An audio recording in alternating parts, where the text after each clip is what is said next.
महाराज जी कितने दिन का कार्यक्रम यहाँ पे लगा है आपका? मेरे हिसाब से 5 दिन का 5 दिवसीय हनुमत कथा है।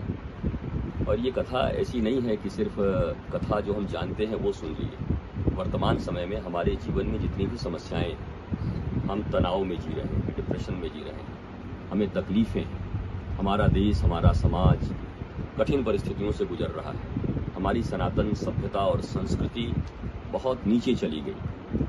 कहीं न कहीं पूरा का पूरा देश खंड खंड होकर एक बड़ा आर्यावर्त हमारे पास था, अब छोटा सा देश बचा है। तो कैसे हम हनुमान जी के चरित्र के माध्यम से ओज, तेज, वीरता, शौर्यता सब प्राप्त करके और पुनः अपने देश को उस स्थिति में खड़ा कर सकते हैं। और देश से भी बड़ी बात है, आपका जीवन सत्यम शिवम सुंदरम की ओर हो।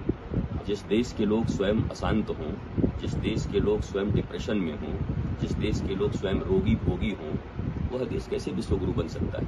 तो हनुमान जी के चरित्र के श्रवण के माध्यम से और हनुमान जी की साधना के माध्यम से हम श्रेष्ठ मनुष्य बन सकते हैं, श्रेष्ठ भारत का निर्माण कर सकते हैं, हमारे परिवार परिजन के साथ हम अच्छे से रह सकते हैं। कुंभ का भव्य आयोजन हुआ, सफल आयोजन हुआ, क्या कहना चाहिए? ये भारत ही नहीं, विश्व के लिए एक बहुत बड़ा आयोजन था और भारतीय सनातन संस्कृति का एक प्रकाश देखने को विश्व को मिला। बहुत बड़ा आयोजन था। भारत में सनातन संस्कृति हमारे ऐसे ही पौराणिक पर्वों और त्योहारों से जुड़े हुए हैं और यह कुंभ अर्थात जहाँ से अमृत हमें प्राप्त हो, तो भारत को सनातन का अमृत प्राप्त हुआ है, संस्कारों का अमृत प्राप्त हुआ है और इससे विश्व भी लाभान्वित होगा। महाराज जी आज का जौनपुर में आगमन है, क्या कहना चाहेंगे? यहाँ एक हनुमत कथा के आयोजन के हेतु मैं पधारा हूँ। वर्तमान समय में भारत में हनुमान जी के भक्ति से और हनुमान जी के भाव से वास्तव में देश का मंगल कैसे हो सकता है और सनातनी कैसे एकत्रित हो सकते हैं, इसके लिए हमारे जीवन में कौन से संस्कार होने चाहिए, वो संस्कार हमें प्राप्त हो, इसके लिए कथा का आयोजन किया गया है। अभी हाल ही में महाराज जी भव्य महाकुंभ का आयोजन हुआ था, क्या कहना चाहिए? इसको बंद करवा लो। अहम बात सनातन विश्वविद्यालय, सनातन धर्म, जैसा कि हमारे प्रदेश के मुखिया मुख्यमंत्री योगी आदित्यनाथ जी का भी इतना अच्छा सनातन के प्रति, हिंदू राष्ट्र के प्रति हमारे मुख्यमंत्री जी ने अभी कुंभ करवाया। लाखों नहीं करोड़ों देश विदेश के लोग इस महाकुंभ में आए। हमारे महाराज जी के नाते कितना दिव्य कुंभ, कितना भव्य कुंभ हुआ। ऐसे ही संतों की कृपा सब पे बनी रहे।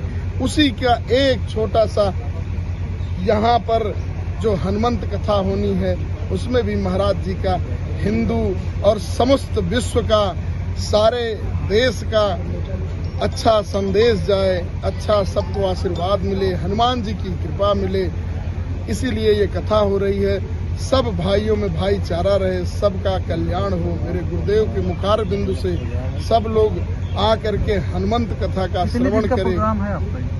5 दिवसीय हनुमंत कथा है और इस कथा में आप सबको भी मैं निमंत्रण देता हूं। आप सभी के माध्यम से समस्त गांववासी, समस्त क्षेत्रवासी, समस्त जिला के, समस्त भारतवर्ष के जो आ सके सबको हाथ जोड़कर यह दास निवेदन करता है, सब लोग आएं और सब लोग इस कथा में सम्मिलित हों। सब पर गुरुदेव भगवान की कृपा बनी रहे। कथा में कितनी भीड़ होने की आशंका? कथा में भीड़ देखिए, जहां हनुमान जी की क्या प्रोग्राम है? महाराज जी का आगमन हुआ है, मथुरा वृंदावन से महाराज जी आए हैं। महाराज जी का क्या नाम है और किस तरह से यहाँ पे कथा का आयोजन किया जाए? सर्वप्रथम आप सब मीडिया बंधुओं को मेरा कोट कोट धन्यवाद। और इस रामपुर कला की धरती पर हमारे गुरुदेव ने कृपा की है। गुरुदेव हमारे सदगुरु श्री भूतेश्वर महाराज जी वृंदावन से नहीं, छत्तीसगढ़ से यहाँ पधारे हैं और इस पूरे रामपुर कला, इस पूरे जौनपुर जिले में मेरे सदगुरु भगवान की ये कथा चल रही है। कथा क्या, ये समझिए उनकी कृपा है। हनुमंत